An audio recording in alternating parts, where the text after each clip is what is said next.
The Nigerian people want to make sure their vote counts. And with all the structures that the current administration in Nigeria is putting in place, it doesn't look like the vote of the people we count in 2027. This should not be happening. Nigerian people have spoken out.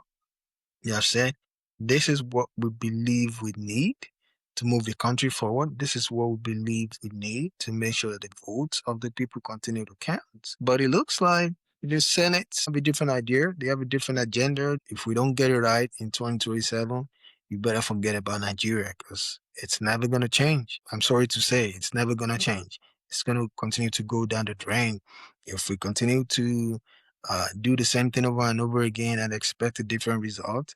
It will never come. I agree with you when you say if we don't get it right in 2027, we should forget about Nigeria. But the irony is that we are not going to get it right. Nothing is going to change, at least for now, up until 2027. I know I'm supposed to be optimistic. I know I'm supposed to believe. I know I'm supposed to speak positive about Nigeria. But at some point, we really need to be real. We really need to, to embrace reality and be real with ourselves. As far as the Electoral Act, as far as INEC doing the right thing, as far as politicians doing the right thing, as far as our leadership doing the right thing, nothing is going to change. All of them, almost, a sizable number of them are just busy trying to entrench, their children, trying to put their children in position of leadership. Hello, everyone. Welcome to the Y&E podcast. Thank you for joining us. And if you haven't subscribed, please go ahead and hit the subscribe button, share, like, and engage with us in the comment section. So we're going all the way to Nigeria today, and we're discussing the electoral bill that the Nigerian Senate has been working on. And it's unfortunate that everything that the Nigerian people have been clamoring for is not in the bill. The Nigerian people want to make sure their vote counts. And with all the structures that the current administration in Nigeria is putting in place, it doesn't look like the vote of the people we count in 2027 if they do not put the necessary verbiage and information that would not make people think twice about what it means. The interpretation will be straightforward. No one will try to find an alternative meaning to what's in the bill. So the bill that Nigerian people are asking for is for the INEC to be able to make sure that they are transmitting accurate data from the polling units into the IRF system. This is how a lot of people believe Tinubu won because they didn't use the data from the polling units. And it's just unfortunate that this is the route that the people are going in 2027 again. This should not be happening. Nigerian people have spoken out. They have said, this is what we believe we need to move the country forward. This is what we believe we need to make sure that the votes of the people continue to count. But it looks like the Senate have a different idea. They have a different agenda. They're looking to transfer the results into the IRF portal and not necessarily transmit it, which is still not going to help with combating fraud, electoral malpractices that have plagued the system over the years. I really wasn't expecting the Senate to make changes to the Electoral Act of 2023. If anybody was expecting them to make changes that will almost take them out of office, I think those people will be disappointed. For me, I wasn't expecting them because there is no person that will knowingly sign a bill into law that will remove them from office. We saw Buhari did it. Buhari did not sign the Electoral Act until they almost ran out of time. He was busy correcting the spellings and stuff until they ran out of time. This is exactly what the 10th Assembly is doing. They are dragging their feet, and finally they passed it, and then they said they retained the Electoral Act of 2023, which basically says, well, INEC can, transfer result, and also give INEC some option, either they electronically transfer it or they transfer it through the form ECA8, I think, manually do that, and then When the case of 2023 election went to the court, the Supreme Court sided with INEC that INEC was well within their right to choose any medium to to transmit the results, to transfer the result. But I think what Nigerians really want is, Nigerians really want in a situation where they can transmit the election result in real time to take away any chances of cheating, because we know that a lot of cheating happens at the collation center. And then once they are not able to pass this into law, the real-time transmission of result, the cheating continue. That is where they cook up numbers. If they are not able to pass this, the electronic transmission of result in real time, I think the 2027 election, especially the presidential election, is already won and lost.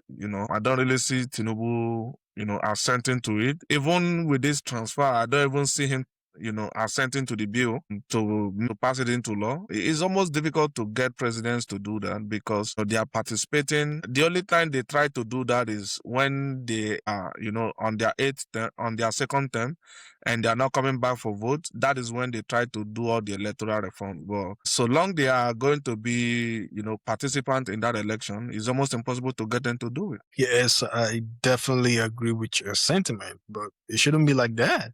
If you're there to truly serve the people, then the interest of the people should come first. But we know that that is not the reality. A lot of people get in power because they want to be in power because they believe that's the next thing that they need. When they've done business and they've excelled in business, they think the next thing to do is to be part of the political class and continue to control things.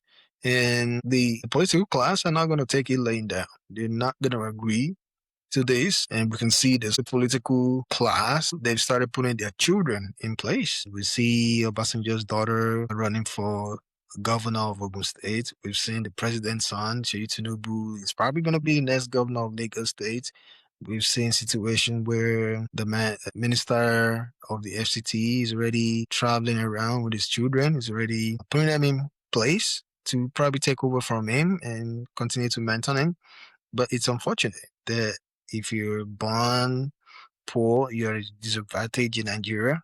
If you're born in a village, you're at a disadvantage unless you really get the right help that you need. Nigeria is not an equal playing field. That is why a lot of people are looking to get out of the country because the politicians, the people that we put our trust in to do the right thing for the people, they're not interested in doing the right thing. They're interested in making sure that they keep the jobs for their families, the good paying jobs, they keep it for their family and friends. They want to remain in power forever. And if they're not able to remain in power forever, they rule by proxy. And we see cases of governors putting other people in power so that they can continue to rule in proxy. This is what many people believe caused the chaos in River State, and it's still ongoing.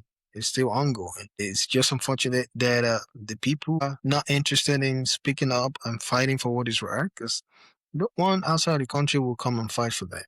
The people in the country will have to determine that, hey, we are going to fight for what is our right. We are going to fight for what we need to make our country better. A lot of people blast Nigerians online because we don't have 24/7 power supply in Nigeria. It's a common joke on the internet. Ghanaians attack Nigerians for poor electricity. Other smaller countries in Africa attack Nigerians for lack of leadership, for poor leadership. And it's just so sad that in Nigeria, the most popular black nation on the earth, is struggling with things that should have been fixed a long time ago. Nigeria is gonna be 66 or 67 this year. And guess what? 66-year-old woman or man that can't really provide for their family, that is just our situation.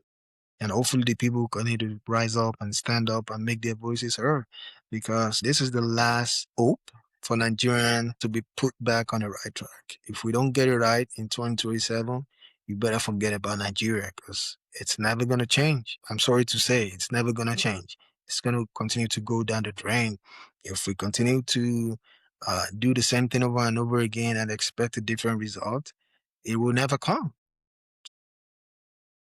Yeah, I think I agree with you when you say if we don't get it right in 2027, we should forget about Nigeria. But the irony is that we are not going to get it right. Nothing is going to change, at least for now, up until 2027. I know I'm supposed to be optimistic. I know I'm supposed to believe. I know I'm supposed to speak positive about Nigeria.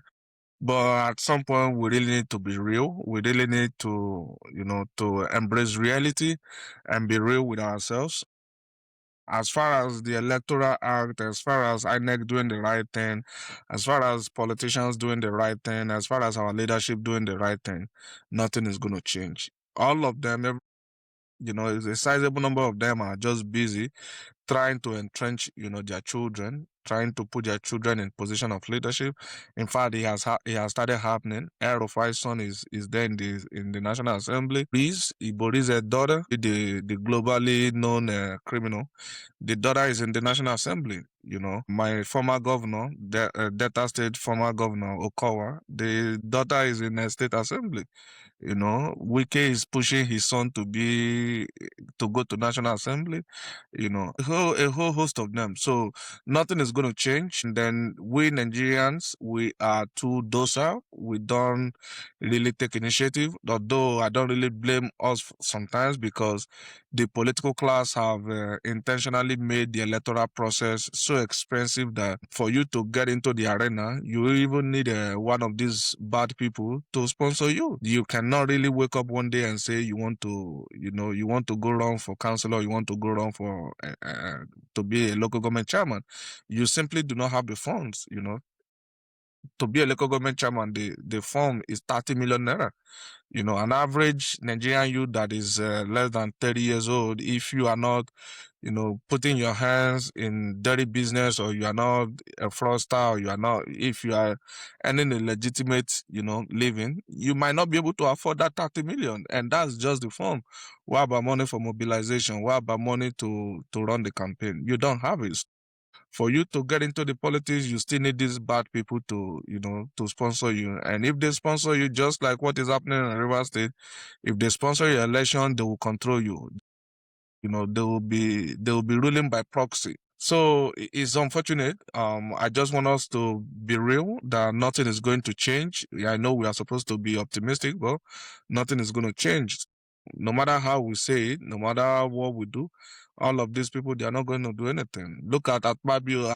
In fact, Akpabio was saying that there is no network coverage in 19 states of Nigeria to transmit the election result in real time. In fact, there was I think his name is Senator Adaramadu or something like that, from either from Oyo State or Ogun State. That was basically saying that Nigeria is not ripe for electronic transmission of result, that we are not there yet, that we should hold off for some time. So a lot of these people, they don't really rate us. And I think simply because they know that we are not going to do anything. They have rendered a lot of us powerless. They have weaponized poverty. So we don't even have anything to fight them. There's nothing, we don't have anything to fight them with. So it's unfortunate. We'll just continue in this trajectory, and hopefully one day, maybe God in his infinite mercy will come down from heaven to help us. But until then, I just want to say, keep your heads up, and maybe one day miracle will happen, and then God will come and deliver us from the hands of these evil politicians. But you know what? We keep hoping and believing, but let us not lose focus and lose sight of reality that, you know, something may not just change, you know, and that is it. So let us know what you think about the Electoral Act. Nigerians ask for real-time electronic transmission of results, and the National Assembly went and retained the 2023 Electoral Act, which basically gives INEC option either to electronically transfer results or manually transfer results. So let us know what you think about the happenings in the National Assembly, and then we're happy to engage you in the comment section.